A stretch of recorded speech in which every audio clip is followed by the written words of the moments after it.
Hi everyone, welcome to Adda 247. मेरा नाम है Bharti and I am your NEET counseling expert and a biology educator as well.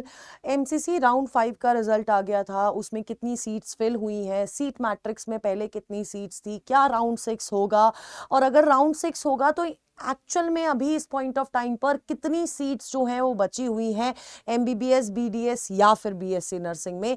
ये इस point of time पर सबसे बड़ा सवाल है जो बच्चों के दिमाग में चल रहा है, खासकर वो जो कि बहुत ज्यादा करीब थे सीट मिलने के, या फिर इवन अगर मैं एज अ नीट एस्पिरेंट भी बात करूंगी तो मुझे कहीं ना कहीं मुझे इस चीज का इंतजार रहेगा क्योंकि मेरे को एक फाइनल कट ऑफ टाइप्स कुछ तो पता चल जाएगी। अब मेरी बात सुनिए, देखो हर साल मेजरली अगर मैं बात करती हूं तो राउंड 5 तक सारी सीट्स फिल हो जाती है।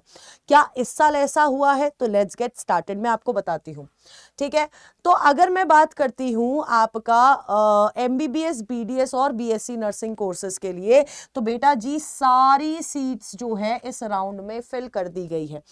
जब आपका राउंड 5 का सीट मैट्रिक्स आया था तो आपको याद होगा BDS और BSc नर्सिंग का एक साथ सीट मैट्रिक्स आया था और बाद में आपका MBBS का सीट मैट्रिक्स आया था, जिसकी वजह से राउंड 5 को डिले भी किया गया था। तो आपको याद होगा कि जब आपका BDS का सीट मैट्रिक्स आया था तो 147 सीट्स वर लेफ्ट और BSc नर्सिंग में 51 सीट्स टोटल लेफ्ट थी। और जब आपका MBBS का आया तो टोटल आपकी 66 सीट्स थी जो कि बची हुई थी बिफोर राउंड 5।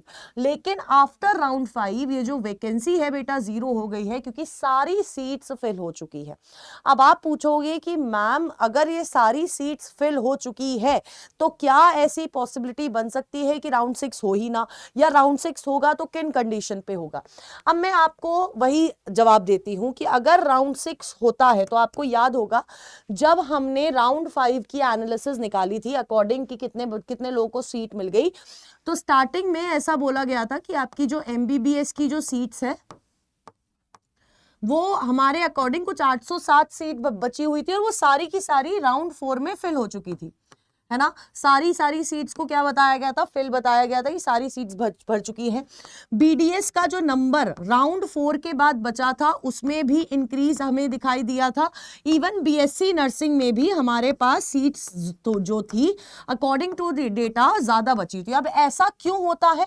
क्योंकि बहुत सारे स्टूडेंट्स ऐसे होते हैं जिनको अलॉटमेंट होती है लेकिन वो कॉलेज ज्वाइन नहीं करते, कॉलेज रिपोर्ट नहीं करते, और जब वो कॉलेज रिपोर्ट नहीं करेंगे तो वो वाली सीट तो वेकेंट रह जाएगी। तो इसके वजह से बाद में आपका अचानक से याद है आपको नोटिस आया था कि यार 66 सीट्स अभी भी MBBS की बात बची हुई हैं, जबकि पहले नोटिस के अकॉर्डिंग कोई सीट ही नहीं बची थी। तो इस वजह से आपकी काफी सारी सीट्स जो थी वो वेकेंट रह गई थी। तो अब अगर मैं डेटा के हिसाब से देखूं, जो हमारा अब सीट मैट्रिक्स थी और जो हमारी सीट्स फिल हुई है उस डेटा के हिसाब से देखूं तो अभी 0 सीट्स है।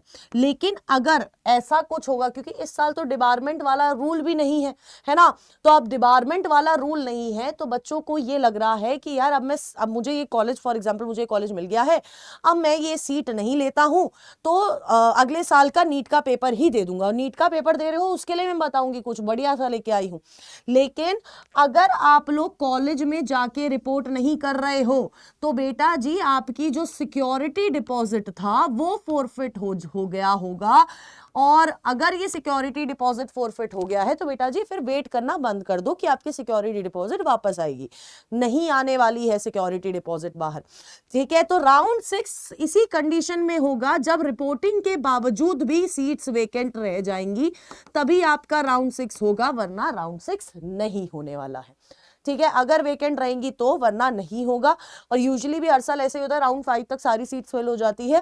तो ये आपकी इस पॉइंट ऑफ टाइम की सारी कंडीशन है, सारी सिचुएशन है जो मैं आपको बता रही हूं।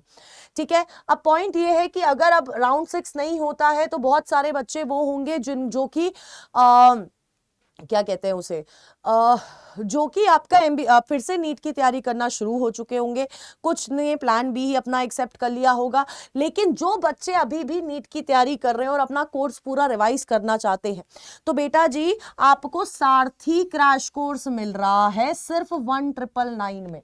इस पूरे क्रैश कोर्स में, ये 31 तक का ऑफर है, इसमें फिजिक्स केमिस्ट्री बायोलॉजी तीनों का क्रैश कोर्स मिल रहा है। आपको व्हाट्सएप मेंटरशिप भी मिलेगी, वो भी हम फैकल्टीज की मेंटरशिप मिलेगी, instant doubt solving, question practice और ऑनलाइन टेस्ट सीरीज भी मिलने वाली है, यानी कि एक पूरा प्रैक्टिस बैच और AITS भी मिलेगा, और आपको मेंटरशिप सेशंस भी मिलेंगे सिर्फ 1999 में। और फरवरी तक पूरा डिटेल में सिलेबस चल रहा है, फरवरी तक कंप्लीट भी करवा दिया जाएगा। वहीं पर अगर आपको मान के चलो आपका क्रैश कोर्स हो गया, आपका कंसेप्ट ठीक है, लेकिन आपको प्रैक्टिस करनी है, तो आप NBTS 4.0 ले सकते हैं। इसमें टोटल 38 टेस्ट है, जिसमें 20 ऑफलाइन है, आपके घर पर पहुंचेंगे, 5 ऑनलाइन टेस्ट है, 25 OMR शीट मिलेंगी, और 35 टेस्ट आपको मिलेंगे, मतलब 13 टेस्ट मिलेंगे आपको PYQ वाले, है ना, लास्ट 13 ईयर्स के, और एक इंप्रूवमेंट बुक मिलेगी। इतने 38 टेस्ट बेटा जी 1499 के मिल रहे हैं। और अगर मान के चलो कि यार आपको अगर कोई स्पेसिफिक चाहिए ना कि यार मुझे सिर्फ फिजिक्स में प्रॉब्लम है, मुझे सिर्फ केमिस्ट्री में प्रॉब्लम है, मुझे सिर्फ बायोलॉजी में प्रॉब्लम है, तो मैं आपको बोल रही हूं कि ये आप ओनली सब्जेक्ट क्रैश कोर्स ले लो। इसमें भी question practice, mentorship session, WhatsApp mentorship सब मिलेगा सिर्फ 899 में, अगर आप लोग कोड यूज करते हो ZBBS तो। ठीक है, तो ये मैंने आपको बता दिया है। मैंने ये भी बता दिया है कि अभी एज पर करंट डेटा कोई सीट अवेलेबल नहीं है, और अगर सीट मैट्रिक्स आएगी, उसमें कोई सीट्स आएगी, तो उसके लिए भी मैं आपको बता दूंगी। टिल देन डॉक्टर्स अड्डा पे जुड़े रहिए, एंड ऑल द बेस्ट।